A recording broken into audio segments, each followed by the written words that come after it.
Is there anybody in the room, you still have some room left for some goals and some dreams? All right, so here's what I want you to do for me. I want you to write that down for me. All right, I want you to write that down for me. All right, now remember, the goal is execute, execute, execute. All right, so here's the challenge that I have. So there are two groups of people walking the earth. All right, you got one group right now. Now both groups have these dreams and these goals. Both groups, from the time that they were young, saw things on television, read things in books. They physically saw people doing things. They was like, yo, I want to do that. Like, I want that. I remember being a kid, and I used to watch the Brady Bunch. And I used to be like, yo, I want a family like that. I remember watching it. See, my mom had me. She got pregnant at 17 with me. I didn't really start talking to my biological father, like literally having a conversation with my biological father until I was 30. So as a child, because I didn't have that, traditional home, I remember looking at the Brady Bunch going, I remember, Leave It to Beaver. Leave It to Beaver. Like, I just was like, as the Cleavers, like, they just had it going on. You know what I'm saying? They never, like, really argued. You know what I'm saying? Like, they worked everything out. Everybody, like, had roles and responsibilities. It was just, they were great. Right? And so I remember growing up, like, yo, one day, like, this is my reality. But one day I'm gonna have a family just like Leave It to Beaver. Like, I remember saying it to myself. And I remember friends, like, they want to drive these kind of cars and live in these type of neighborhoods. I wasn't really thinking about that kind of stuff. I was just like, you know what? Like, one day I just want to have a happy family. Like, I want to come home and I want my kids to, like, run up to me, Dad. When they get older, I want them to be proud of me. Right? I just had these dreams. I'm gonna put my kids through college. They're not gonna have to pay for college. I'm gonna put them through college. Like, they're gonna go to, these big colleges and whatever. I had dreams.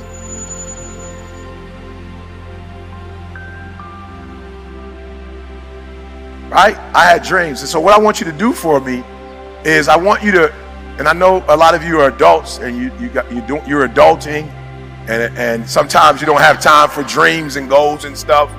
Right? But I want you to do me a favor. Like, don't let life do you like that. Like, don't let life put you in a circumstance or a situation where you stop dreaming. Like, don't let life put you in a situation where you are helping somebody else make their dreams become a reality that you forgot you have your own.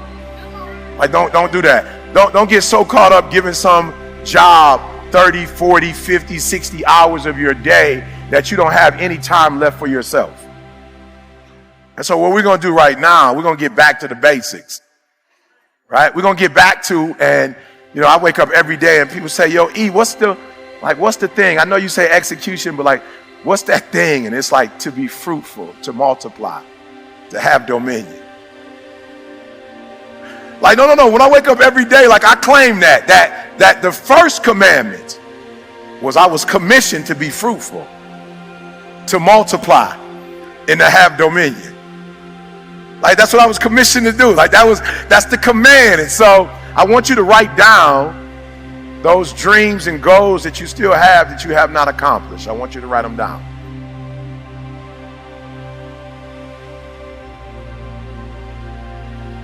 And so do me a favor. I don't want reality right now. I'm not interested in how much your student loans are. I'm not interested. Because your student loans are sucking your dream. I'm not interested right now, and I got a divorce, and right now I just can't. I'm not interested. Not interested. Eric, I lost a child, and you don't know what it's like to. I'm not interested in your reality right now. I want you to get back to your dreams. I want you to get back to your goals, because no matter what has happened in life, you've got another 30 years, another 40 years, another 50 years. Like, you can't get stuck on. Like, you can't let that thing that devastated you in 1989, the thing that devastated you in 1996, 2001, like, you can't wake up every day to 2001. 2001 was a tragedy, yes, it was, but you can't stay there. You can't keep waking up to that. You got to wake up to your dreams and go. Look, I always tell people, we all go through pain. Get a reward for yours.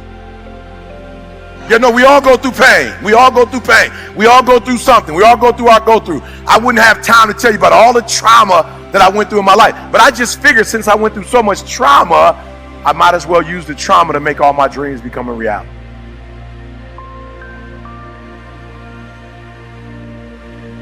So you got my homie that called me the other day, like I'm like, this is blowing my mind. I'm like, God, I'm the #1 motivational speaker in the world. Like, I don't know why you calling me and you're not getting personal development from me.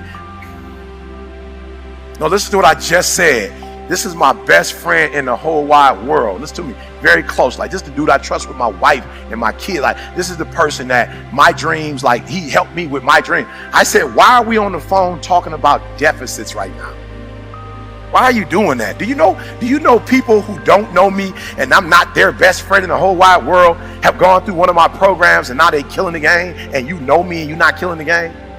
So we're on the phone. I'm like, yo, God, do me a favor. Like, can we stop talking about your reality? I'm not interested. I'm like right now in marital bliss and you trying to bring me back to divorce. Like, you talking about your marriage and where it ain't. I don't want to talk about that right now. I'm in bliss. So don't bring me there. I'm a multimillionaire. You talking about you're not making enough money to take care of you. I don't want to talk about that talk. Can we talk about your dreams and goals and get to them? So we're having a conversation, right? And so I said, look, just stop, right? Just tell me, what are your dreams and goals? He's like, to be a multimillionaire, to do this with my wife, take care of my kid.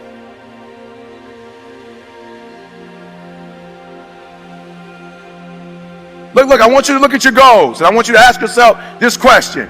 Do you know what it takes to make that happen? Like, do you, like literally, like, because this is what all it's going to take. 3 things, it's all it's going to take. Do you know what it takes? Look, the only thing it takes to go from where I went to, a homeless, high school dropout, sleeping in abandoned buildings, eating out of trash cans, I went from being a high school dropout, getting a GED, to having a PhD. Listen to me, the only thing it takes is knowing what it takes. So one day I woke up and was like, okay, E, stop talking about what you don't have. You need to know what you don't know so you can get to where you're trying to get to. Listen to me, guys. I'm real simple. The first thing I'm going to ask you, do you know what it takes? That's it. Now, if you know what it takes, that's great. You mark it off.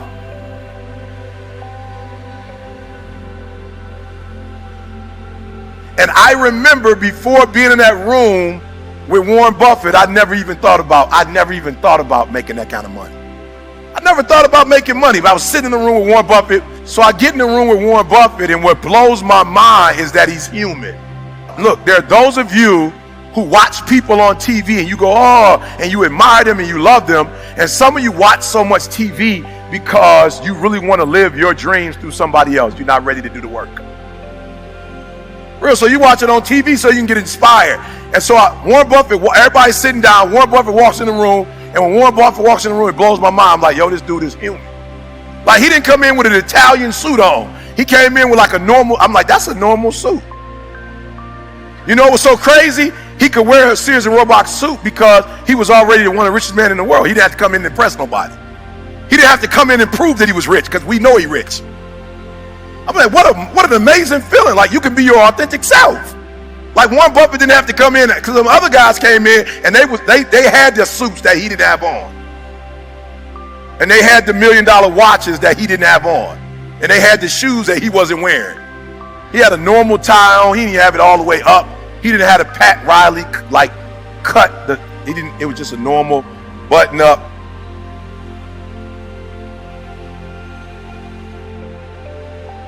And he came in the room and he's not GQ. So he wasn't trying to act like he came in to give financial advice.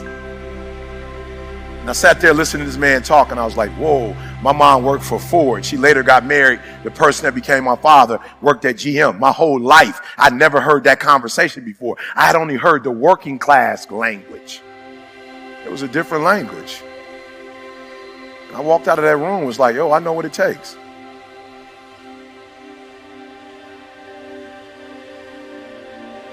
So being successful is not who you are, it's what you know. So I need to get a different relationship to knowledge. So you're in this room and we've been here for a few days. We did not come here to be entertained. You did not come here to get pumped up. And I'm telling you, I'm hyped right now. So I'm hyped, but I did not come here just so you can get pumped up or get hyped. You have been given information. You are this close to making every dream you wrote down happen. Why? Because you have been taught by the best of the best. You have been taught by the best of the best. You've been taught by people who've been doing this for years. You've been taught by people who love you and care for you. People who are giving you information that you're not going to get randomly on your own. You are getting 10, 20, 30 years of experience in an hour. And so you are this close to your dreams and goals. So I have to ask you the question. You have the information. Now what are you going to do with it? You have the information. I sat in a room with Warren Buffett. Listen to me very closely. You type my name in, and this is by the glory of God. You type my name in, and it's going to say something. You put my name in Google, something's going to come up.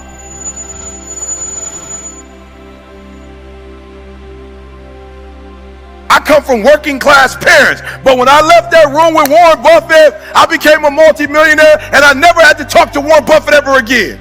I didn't have to call Warren Buffett and ask him, now what did you say again? I took the information that I was given and I murdered it. What do you have today that you've never had before, and what are you going to do with it? You have enough information right now that if you never got any more information, you have enough to make everything you wrote down become a reality. Here's the challenge though.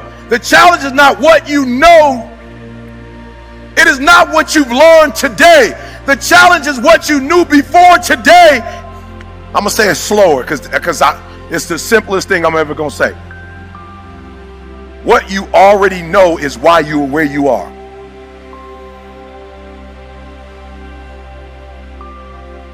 And if you're going to get to the next level, you're going to have to erase everything you knew about what you knew, what you thought you knew. I'm going to say it again because I see some people like, whoa, Eric, I'm trying to catch that one.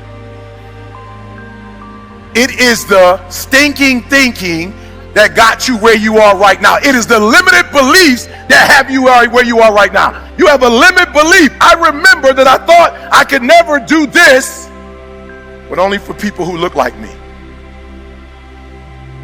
I remember when I was like 19, 20 and I started speaking, 20, 21, and I would go to historically black colleges and I would kill it. And I remember somebody asking me not to do historically black, but to come out of my particular community, my particular way of speaking, my particular way of doing things. And I'm thinking to myself when I first got there, I was like, whoa, I don't know if I could do this. Like they don't come from where I come from. Like they don't talk like I talk. Like they don't have the experience that I had. I don't know if I have anything to say. And God said to me, you what?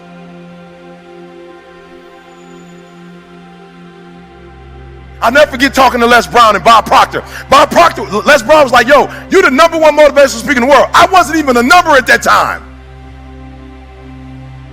He said, you're the #1 motivational speaker in the world. And I remember, I'm not going to say it out loud, but I remember how the conversation started. I actually named somebody that I thought was #1. And he said, how dare you say their name out loud and say they're #1. You're the #1 motivational speaker in the world. And you better not ever say they're #1. You're #1. And I said, hold up, what? But I just started speaking. He says, no one on the planet is giving free information away like you giving free information away. Nobody in the planet loves people the way. There's no other motivational speaker going to prisons. There's no other motivational speaker talking to 12 kids at a detention center. There's no other motivational speaker going to schools and shaking kids' hands on their way to school and not getting paid a dime for it. Meeting them at 6:30 saying, good morning. He said, you are the #1 motivational speaker in the world because nobody cares about humans like you care. He said, you ain't even charging. Boy, you know how much money you should be charging? Bob Proctor said, how much you charge? I was like, about 5, 10 grand. He was like, what? Bob Proctor said, what? I was like, 5, 10 grand. It was right here in Phoenix when you spoke together. He said, don't you ever do that again. No less than 20,000. I went back, told my secretary, I was like, look, man, I talked to Bob Proctor. He said, no less than. I had to fire her from that position and give her another position because she couldn't say 20,000 when people called. I'm being real. She couldn't say it. When she said it, she didn't say it like she believed it. And so people would be like, nope, bring it all the way down. And then CJ was like, let me say it because I've been with him. I see him at the schools. I see him at the prisons. I see him at Michigan State doing a program for kids every week when they don't even want him doing it. Let me tell him, 20,000. And if you don't, CJ would say 20,000. If you call me tomorrow, it's going to be 25.